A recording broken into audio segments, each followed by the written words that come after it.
This is Hannibal from the HannibalTV.com with a special Halloween 420 review.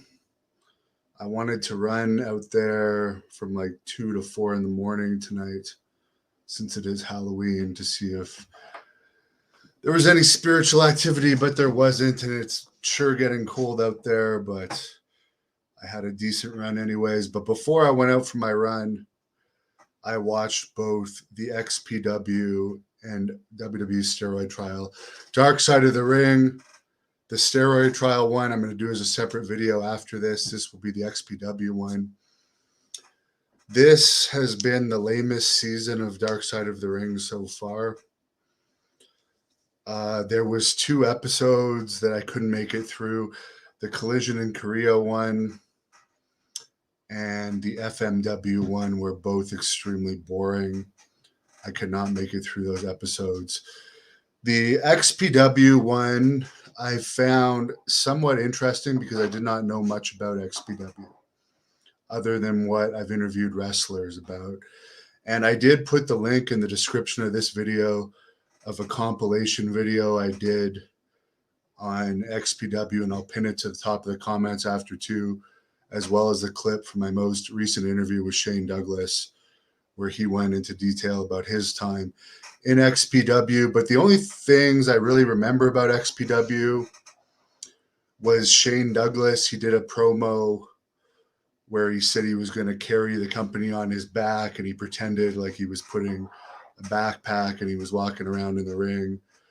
I remember from the wrestling magazines back in the day that there was lots of pictures of porn stars with within the company.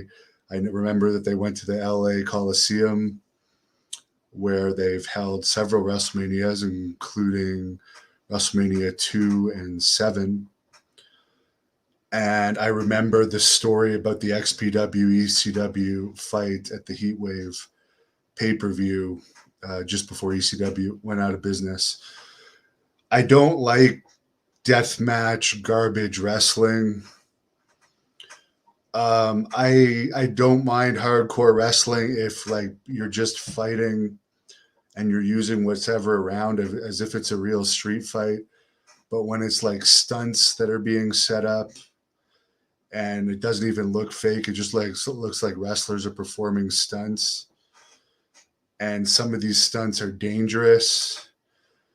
And involve like glass and extremely dangerous falls, and the wrestlers don't get paid shit for doing them, and the company doesn't even have insurance, which they discussed in this, that they used fake insurance. So if wrestlers did get hurt, they'd essentially be completely fucked. Just seems like a shitty company that treated wrestlers like shit. Sabu told the story of the owner allegedly putting a hit on the one guy who supposedly had sex with the owner's wife, who I guess was also a porn star, but he didn't like her having sex outside of porn with other people. And they ended up cutting off his thumb. They were trying to cut off his dick or something. But yeah, one thing that this did answer was, I guess, and I didn't realize this, that New Jack Vic Grimes match was from XPW. Maybe I knew about it. Maybe I didn't before. It's all a blur to me. But the interesting thing about that is when I was watching that, as a wrestling promoter, I do get legitimate insurance for my events. And I know not all promoters do that, but I run like city arenas in my company, and they require insurance, legitimate insurance. And I'd rather have insurance in case something bad happens. Thank God I never had any insurance issues. And I've been promoting since 2006. But yeah, I was wondering when I saw that New Jack Vic Grimes match where he gets thrown off this like 40-foot scaffold, how the hell any insurance company would insure that. And they answered it in this, that I guess they made it seem like the rigging was for lighting rig to the arena, and I guess they used fake insurance. So there wasn't really any insurance. So if that guy had died, his family wouldn't have got anything. And who knows if it was real or not? Let's be honest here.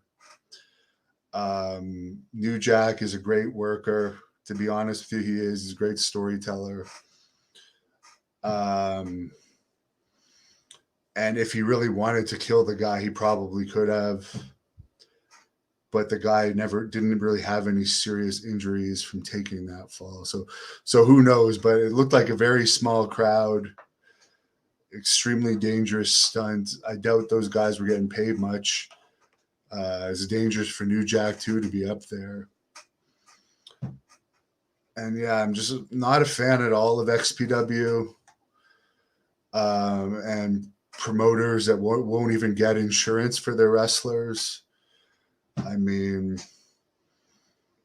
I'll say it. There was an SWE event in Texas. That company's out of business now, where a wrestler was injured in a match I was sponsoring, and I ended up paying for that wrestler's injury because that not only did the company not have medical people backstage, but they didn't have insurance. So I don't really have respect for companies that don't take care of wrestlers as a wrestler. So I don't wish XPW luck at all in their relaunch, and I don't think it's going to last. There's better companies out there like PCW Ultra that just had a legitimate sellout of over 1,000, has better quality talent, and a mix of all different types of wrestlers, good booking that makes sense. And the arena where PCW Ultra is reminds me of like an ECW crowd. So and they're based in LA. The new XPW event isn't even happening in LA. So I think PCW, as far as I'm concerned, they're already the number one independent company in LA. I'm not impressed with the other ones, but I don't think XPW is going to have like a huge comeback. It did cover in this that Rob Black was in jail for a while. By the way, there is an interview that John Paz did with Rob Black on this channel that I posted Friday. I'll post that in the description too, where he does talk about the relaunch, but I just don't have much faith in it. And the guy doesn't seem like a good person. And as a wrestler, I wouldn't trust him. That would be my advice to wrestlers wrestling for him. Get the money up front, and don't do anything dumb unless you have your own medical insurance. Because if you get hurt, you're going to be screwed. And if you're the arena that he's booked in Rochester, make sure that his insurance is legit. I know New York, I believe, has some type of commission. So hopefully that'll prevent them from doing too much dumb stuff on that show. What are some of the episodes I think they should cover? The Pat Patterson stuff and the Ring Boy scandals would be interesting. My story has a happy ending. There was dark periods, but it has a happy ending. Jason, I'm keeping this about XPW, and Darren says 420. So let's 420 it a little bit here at 4:30 in the morning. Would you rather lose your dick or thumb? Well, that's an easy question, isn't it? My thumb. 100%. The XPW promoter was a pornographer. Yes. I agree. L. Codith says it was a work. Yeah. He landed pretty good. Who do I think is the best wrestler ever? That is a tough, tough question. Ric Flair would have to be up there. Ric Flair pops into my mind. He's definitely up there. I'm not sure if he's the best ever.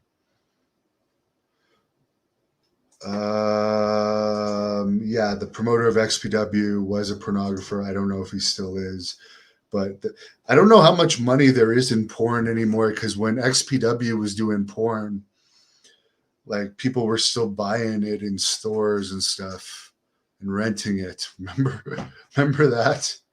When you had to go to a video store, there was like a little section with like saloon doors usually that had all the porn in it.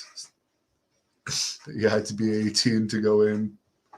And if you were a kid, you would like challenge your friends to like go in there. Anyways, I'm just saying the porn industry is totally different now. And I would imagine it'd be easy. It's easier as an independent to make money in porn, I believe, now. And I don't know if he's still in porn or not. I would interview Rob Black if he wants to watch this, and if he sees this and wants to do an interview with me. Michael says XPW screwed up when they moved to Philadelphia. Michael Modest said that this promotion was garbage. Jamie, what am I thought? That was a story, and that wrestler who got punished for protecting his head with the chair shot, there is an interview with him on this channel too. And I forget his name, but let me look it up. I think it's Luke Hawx now. It's popping into my head, yeah. Luke Hawx. John Paz also did that interview, and he did talk about the chair shot in that interview as well, I believe. I'll put the link to it right now. What do I think about him being punished for that? I don't know, because I actually watched that in the documentary, and at one point his hand was down and he could have put his hand up. And honestly, I'll be perfectly honest, if it was me, and this is why, like, you shouldn't have to be tough to be a wrestler, because if you get bullied or abused, you should fight back. And I'd have to see the whole match, and I don't know what happened in the back after, but like if somebody's wailing on me and I don't tell them it's okay to hit me with a chair in the head, and they go ahead and do it and trick me into it, I'm going to beat the living fuck out of them. And I'll beat the living fuck out of the promoter who supposedly ordered it. So who knows if that's a work or not. I really don't know. I didn't see the whole match. I don't know, Michael. That was before I became involved with PCW. Screaming Baboon did not like Patterson.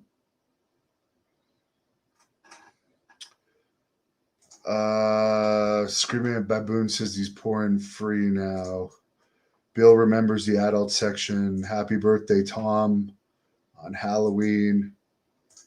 Mixed partial fart. I liked video stores. I actually miss video stores because you would run into your friends there. And like it was a hangout for like a lot of us back in the 90s. Best DDT. Well, Jake still puts over his DDT. Arn was such a boring wrestler. I'm sorry. He's one of the most overrated wrestlers. They always say he's underrated, but so many people act like he should have been Hulk Hogan. He fucking was boring. Sorry. He was boring. And I know I'm from Canada where he was never really over, so maybe I'm jaded. But yeah, Jake will still tell you that it's impossible to fake a DDT on the cement floor. I've taken DDTs on the cement floor.